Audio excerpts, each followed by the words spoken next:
सो hi guys what's up. आज की इस वीडियो में हम देखेंगे BPCS 186 जिसका जो नाम है मैनेजिंग स्ट्रेस, उसकी जो यूनिट नंबर 1 है उसके हम टॉपिक्स देखेंगे। ये बुक आपकी मेनली स्ट्रेस के ऊपर ही है कि स्ट्रेस को कैसे मैनेज करें, और मतलब बाकी बहुत सारे पॉइंट्स हैं स्ट्रेस के ही बारे में है मेनली सारे। सो आज की इस वीडियो में जो हम पढ़ेंगे वो है mainly concept of stress, nature of stress, types of stress and symptoms of stress. So guys सबसे पहले तो आपको पता होना चाहिए कि स्ट्रेस है क्या आखिरकार। जो मतलब एक हिंदी में आ गया कि तनाव हो जाता है इंसान को, जैसे कि मतलब जैसे मेंटल टेंशन हो गई, दिमागी तौर पे जैसे टेंशन हो जाती है, जिसकी कई रीजंस हो सकते हैं। आपने गाइस देखा होगा कि कई बार अपने जो आसपास के लोगों में देखा होगा कि उनको स्ट्रेस हुआ होता है, या फिर मतलब जो रिलेटिव्स हो गए, फैमिली मेम्बर्स हो गए, या कई बार आपको खुद को भी स्ट्रेस हो जाता है। ये सारी सिचुएशंस मतलब इसके हम सिम्टम्स भी देखेंगे, याद टाइप्स भी देखेंगे। सबसे पहले तो आपको याद रखना है कि स्ट्रेस जो वर्ड है वो लैटिन लैंग्वेज से, मतलब लैटिन लैंग्वेज में जो वर्ड है स्ट्रिंगेरे, उससे ड्राइव हुआ है। The term stress has been derived from stringere, that is a Latin word and means to draw tight. इसका सिंपली मीनिंग यहाँ पे ये आ गया कि जो स्ट्रेस है वो किसी चीज़ को मतलब जैसे सिकुड़ देता है, जैसे अंदर से बिल्कुल खाली कर देता है या ख़त्म कर देता है। उसके बाद हम देखेंगे नेचर ऑफ स्ट्रेस। गाइस जो नेचर ऑफ स्ट्रेस है इसमें बताया गया है कि जो स्ट्रेस है वो लाइफ में बिल्कुल जो काम करता है as a salt and pepper, नमक और मिर्च की तरह काम करता है। जैसे कि अगर आप खाना बनाओ, कोई सब्ज़ी बनाओ, उसमें अगर आप नमक या मिर्च नहीं डालो तो उसका टेस्ट कैसा होगा? बिल्कुल टेस्टलेस होगी, बिल्कुल मतलब कोई स्वाद ही नहीं होगा, बेकार लगेगी। वैसे ही जो स्ट्रेस है उसे कंपेयर किया गया है कि मतलब अगर ज़िंदगी में स्ट्रेस ना हो तो भी किसी चीज़ का मज़ा नहीं आता। लेकिन जैसे कि अगर आप मतलब जो फूड में है नमक ज़्यादा डाल दो ज़रूरत से, या मिर्ची बहुत ज़्यादा तेज़ कर दो, तो वो भी मतलब एकदम से स्पॉइल हो जाती है, चीज़ ख़राब हो जाती है। वैसे ही बताया गया है कि स्ट्रेस को भी अगर आप मतलब ज़रूरत से ज़्यादा ले लोगे, मतलब जितना आप हैंडल नहीं कर सकते उससे ज़्यादा ले लोगे, तो फिर वो नेगेटिव इफ़ेक्ट्स देना स्टार्ट कर देगा। यहाँ पे ये लाइन है जैसे कि when stress experience exceeds the optimal level of an individual, the individual may find it exceedingly difficult to cope with it, and it can have detrimental effects on the well-being, both psychological and physiological performance and productivity of the individual।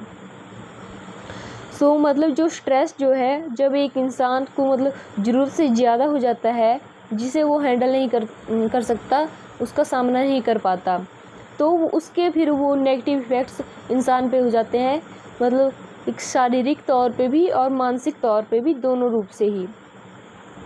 और जिसकी वजह से क्या होता है, इंसान की जो मतलब डेली की परफॉर्मेंस है, प्रोडक्टिविटी है, उस पे नेगेटिव इफ़ेक्ट पड़ता है। और यहाँ पे बताया गया कि stress is not all together negative and does have numerous advantages, कि जो स्ट्रेस है वो हमेशा जो क्या होता है नेगेटिव ही नहीं होता, बल्कि इसके मतलब जो फ़ायदे भी हैं वो भी बताए गए हैं। लेकिन फ़ायदा कब होगा स्ट्रेस का? जब ये हमारे अंडर कंट्रोल में रहे। मतलब ऐसा नहीं कि स्ट्रेस हम पे भारी हो जाए और वो हमें दबा ले, नहीं, स्ट्रेस को हमें एक मतलब लेवल तक ही रखना है, उसे कंट्रोल में रखना है, तब उसके जो हैं वो पॉजिटिव इफ़ेक्ट्स हो सकते हैं, वरना तो स्ट्रेस के ही नेगेटिव इफ़ेक्ट्स ही होंगे। इसके बाद हम क्या डिस्कस करेंगे? Types of stress.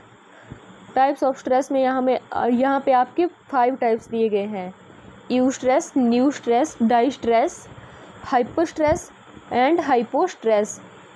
सबसे पहले दिया गया है यू स्ट्रेस। इसको पढ़ते हैं। Stress can be good stress that is explained as eustress. Eustress can be defined as good stress caused by a positive response to a desired stress such as a wedding or a new job। Stress मतलब जो you stress है वो मतलब कौन सा stress के type में आया? ये अच्छा वाला स्ट्रेस है, यू मतलब गुड वाला। ये जो पॉजिटिव रिस्पॉन्स होता है उसकी वजह से जो स्ट्रेस हो जाता है उसको हम कहते हैं यू स्ट्रेस। जैसे कि यहाँ पे एग्जांपल दिए गए हैं, किसी की मैरिज हो रही हो तो उसको मतलब स्टार्टिंग में ऐसा हो सकता है कि जैसे थोड़ा नर्वस हो गया, स्ट्रेस हो गया, लेकिन बाद में ठीक हो जाएगा। और वैसे ही कोई न्यू जॉब है स्टार्ट की तो पहले इंसान को टेंशन हो जाती है कि आज मेरी न्यू जॉब है, आज मेरी न्यू जॉब का फर्स्ट डे है तो पता नहीं कैसा होगा। सो मतलब 100 बातें दिमाग में आ जाती हैं जिससे इंसान को स्ट्रेस भी हो सकता है। लेकिन ये जो स्ट्रेस है इसका कोई मतलब नेगेटिव इफ़ेक्ट नहीं पड़ता क्योंकि ये बहुत ज़्यादा हार्मफुल नहीं होता। उसके बाद सेकंड टाइप आ गया आपका new stress. When stress is not helpful nor harmful, it can be described as new stress. So आपको याद रखना है गाइस कि जो यू स्ट्रेस है वो गुड है, और जब जैसे एन स्टार्टिंग में लग गया तो ना ही ये गुड स्ट्रेस है और ना ही ये बैड स्ट्रेस है। मतलब ऐसा स्ट्रेस जिसका ना कोई आपको फ़ायदा हो और ना ही जिससे आपको कोई नुकसान हो, उसको हम न्यू स्ट्रेस में रखेंगे। तो इसके एग्जांपल्स आ गए कि मान लो आप एक रोड पे हो, गाड़ी चला रहे हो और ट्रैफिक जाम बहुत ज़्यादा लगा है, लेकिन धीरे धीरे वो ट्रैफिक जाम जो है वो ख़त्म हो रहा है, लेकिन मतलब आपको इसका मतलब कोई इफ़ेक्ट नहीं है क्योंकि आपको जल्दी नहीं है कहीं जाने की। तो इसका कोई आपको मेनली इफ़ेक्ट नहीं पड़ रहा कि हाँ यहाँ जल्दी जल्दी ट्रैफिक जो है हट रहा है, आपको कहीं नहीं जाना, तो इससे कोई इफ़ेक्ट नहीं हो रहा आपको। और दूसरा हो गया जैसे कि आप मतलब टीवी पे कहीं भी पे ये सुनते हो कि किसी देश में बाढ़ आ गई, भूकंप आ गया, कोई डिज़ास्टर हो गया, तो जो मतलब वहाँ से भी देख के आपको बुरा लगता है, लेकिन उसका जो इफ़ेक्ट है वो आपके ऊपर नहीं पड़ रहा, तो इससे मतलब कोई नुकसान आपको नहीं होगा, तो भी जो है न्यू स्ट्रेस के ही अंडर आ जाता है। उसके बाद हम पढ़ेंगे distress. This is the third category of stress that most people commonly relate stress with। और जो डाई स्ट्रेस है वो मतलब मेनली जो स्ट्रेस इंसान की ज़िंदगी में होता है वो डाई स्ट्रेस होता है। Distress occurs when the arousal experienced by the individual is very high or very low। मतलब डाई स्ट्रेस तब होता है जब जो स्ट्रेस का जो लेवल होता है वो इंसान के जो फील करता है या तो बहुत ज़्यादा फील कर लेता है या तो मतलब बहुत कम फील करता है, उसको हम कहेंगे डाई स्ट्रेस। और इसके अंदर दो टाइप्स आ जाते हैं, acute stress and chronic stress. Acute stress can be termed as stress that is intense but does not last for a prolonged period of time. यानी कि जो मतलब हमें पता होता है कि इसकी वजह से स्ट्रेस होगा, लेकिन जो ज़्यादा लंबे समय तक नहीं रहता। दूसरी तरफ जो उल्टा हो गया chronic stress. Chronic stress may not be as intense but may exist for a prolonged period of time। कि क्रोनिक स्ट्रेस जो होता है कि इंटेंस नहीं होता, हम खुद इसको नहीं सोच समझ के लेते, बट ये बहुत ज़्यादा मतलब लंबे समय तक कह सकते हैं, प्रोलॉन्ग्ड पीरियड ऑफ टाइम तक रहता है। इसके एग्जांपल्स आ जाते हैं, जैसे पहले तो जो डाई स्ट्रेस है उसके आ जाते हैं, जैसे किसी को कोई बुली कर रहा है, स्कूल में हो गया या तो नॉर्मल लाइफ में कहाँ पर भी, या फिर जो मतलब रिलेशनशिप्स में जो ब्रेकअप हो जाता है उसकी वजह से भी स्ट्रेस हो सकता है। पेरेंट्स का डिवोर्स हो गया या तो किसी का अपना डिवोर्स हो गया, उसकी वजह से भी इंसान को बहुत ज़्यादा स्ट्रेस हो सकता है। या तो किसी का जो लव्ड वन की डेथ हो गई, किसी अपने की डेथ हो गई, उसकी वजह से भी इंसान को काफ़ी स्ट्रेस होता है। या फिर किसी के पेरेंट्स जो हैं फाइट कर रहे हैं, लड़ रहे हैं, तो जो मतलब बच्चों पे जो इफ़ेक्ट पड़ता है वो मतलब बहुत ज़्यादा गहरा इफ़ेक्ट पड़ता है, उससे भी स्ट्रेस हो सकता है। एंड जो उसका टाइप आ गया एक्यूट स्ट्रेस, इसमें आ गया न्यू जॉब, एग्ज़ाम, या तो कहीं पे आपको स्पीच देनी है, तो जैसे ये पता है आपको मेरी न्यू जॉब लगी, तो इसका पता होगा आपको कि आपको पता है कि मेरे को मतलब थोड़ी सी टेंशन है, थोड़ा सा स्ट्रेस है, लेकिन वो टाइम के साथ ख़त्म हो जाता है। एग्ज़ाम्स है, मेरा कल एग्ज़ाम है तो मुझे आज टेंशन है, लेकिन जैसे ही वो एग्ज़ाम में मतलब मैंने दिया, वो पूरा हो गया, उसके बाद वो टेंशन है जो ख़त्म हो जाएगी। वैसे ही जैसे कहीं पे आपको स्पीच देनी है, बहुत सारे लोग हैं, आपको डर लग रहा है, टेंशन हो रही है, स्ट्रेस हो रहा है, लेकिन जब आप अपनी स्पीच पूरी कर लोगे मतलब, तो अब वो जो स्ट्रेस है वो ख़त्म हो जाएगा। उसके जो मतलब अपोजिट है क्रोनिक स्ट्रेस, उसमें आ गया जैसे मनी प्रॉब्लम है किसी को, मतलब स्टार्टिंग में तो ये लग रहा है इंसान को कि कुछ नहीं है, मतलब मनी जो है वो आ जाएगा, लेकिन वो मतलब जो सिचुएशन है वो हैंडल नहीं हो पाती। फिर जो मनी प्रॉब्लम है वो काफ़ी लंबे समय तक हो जाती है, तो उससे क्रोनिक स्ट्रेस हो जाता है, डिप्रेशन कह सकते हैं, डिप्रेशन हो जाता है।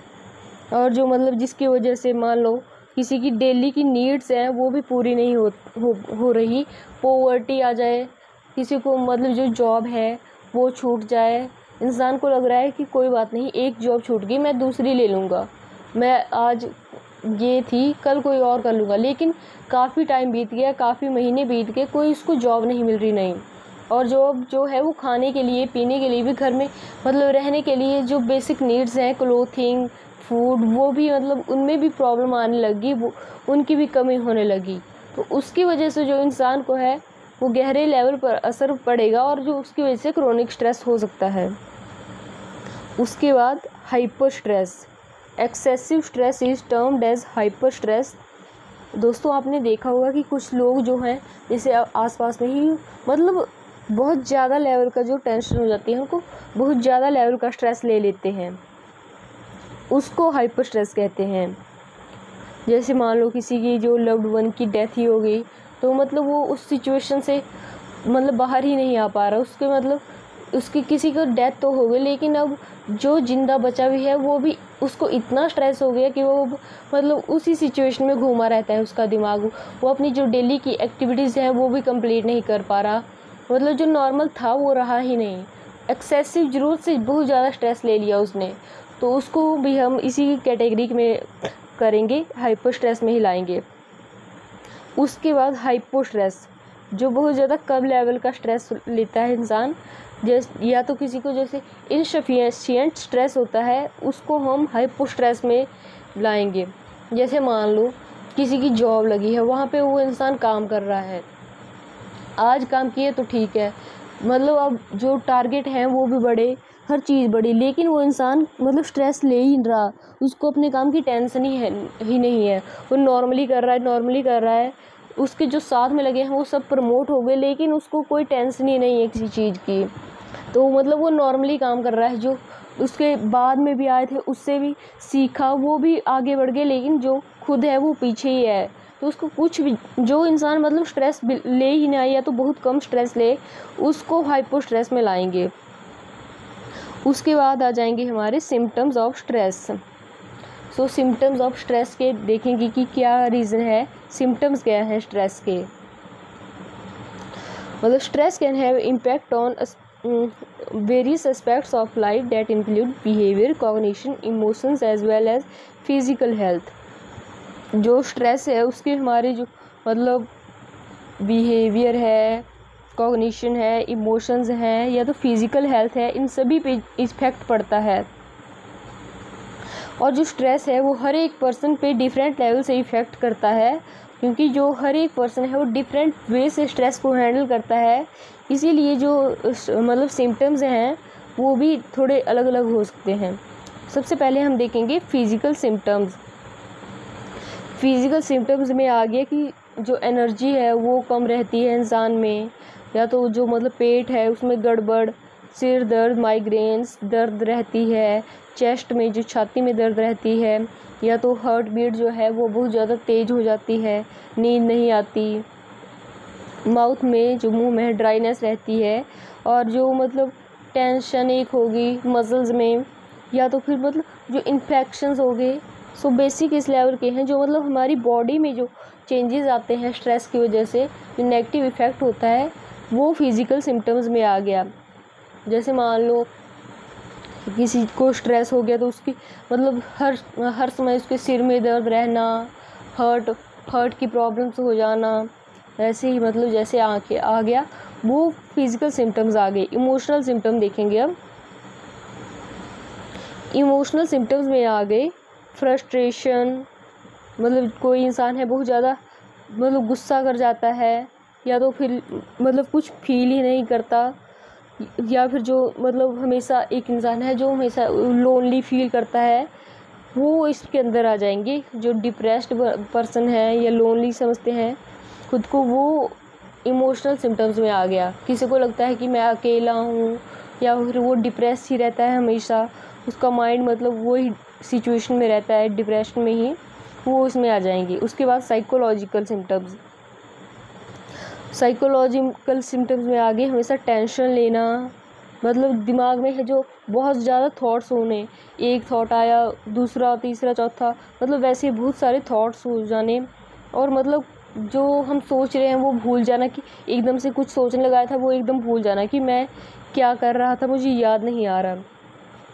और जैसे कोई काम कर रहे हैं, जैसे पढ़ाई हो गया, कुछ भी चीज़ होगी, तो फोकस नहीं कर पाना, और जो हमेशा मतलब जो उदास रहना, निराशावादी रहना, वैसा इसमें आ गया। उसके बाद बिहेवियरल सिम्टम्स में आगे आपके एग्जांपल, कोई इंसान है वो, उसका मतलब जो बात करने का तरीका है वो बदल गया, या तो बहुत ज़्यादा तेज़ बात करता है, या तो मतलब आप कुछ बोल रहे हो तो उसे समझ ही नहीं आ रहा कि क्या बात हो रही है, उसका दिमाग ही मतलब रहता नहीं, जो मतलब हम कुछ कह रहे हैं उसका दिमाग कहीं और है, या तो फिर मतलब उसकी जो खाना खाने की है वो मतलब बहुत पागलों की तरह तेज़ तेज़ खाना खाना, चलना बहुत तेज़, मतलब बोलना भी तेज़, या तो बोलने की मतलब जो इम्पेयर्ड स्पीच आ गई, जैसे मतलब रुक रुक के मतलब आधी बातें करना, जैसे वो आ गया इसमें। नीचे एक टेबल दिया गया है, इसको भी आप देख सकते हो। बिहेवियरल में बताए गए हैं स्मोकिंग, यूज़ ऑफ एल्कोहल, मतलब काफ़ी सारे एग्जांपल्स दिए गए हैं, इनको भी आप पढ़ सकते हो। सो आज की वीडियो में बस इतना ही।